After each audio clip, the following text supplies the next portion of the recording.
Peter, I have a kind of few questions. Can you share your thoughts and what you learned from final games, Olympic games between Spain and USA? And also, what's the difference between European basketball and North American? Because right now you have one more player from Europe. So your experience, please. Well, first of all, the Olympic Games, I think that it showed that small basketball is coming around. I think when you play LeBron James at the forward position, the power forward position, I think that is showing the new wave of basketball that the USA team played because they did have basically 4 perimeter players on the court, which created a lot of problems. It will create a lot of problems for any team.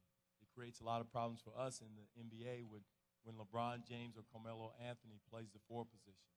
So I think that was my impression of the new wave of basketball as it's played. I think you're going to see, smaller, and I say smaller, 6'7", 6'8", athletic guys like LeBron James at power forward who can run the floor, shoot the three, and is very athletic and playing smaller. And maybe the centers may be, 6'10", 6'9", so a smaller style of basketball. I think that's something.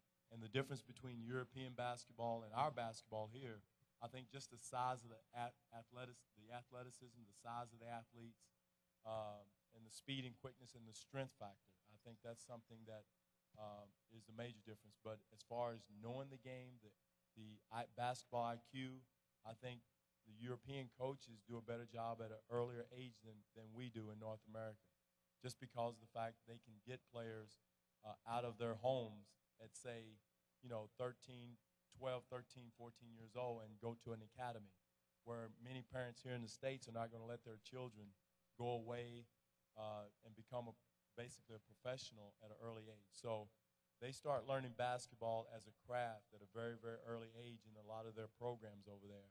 And I think that's a major difference, where our kids here, I knew I wouldn't let my son go away at 12 or 13 to go away. So there in their country is different, and I'm not saying that's right or wrong, whatever fits their country, but I think that's the major difference.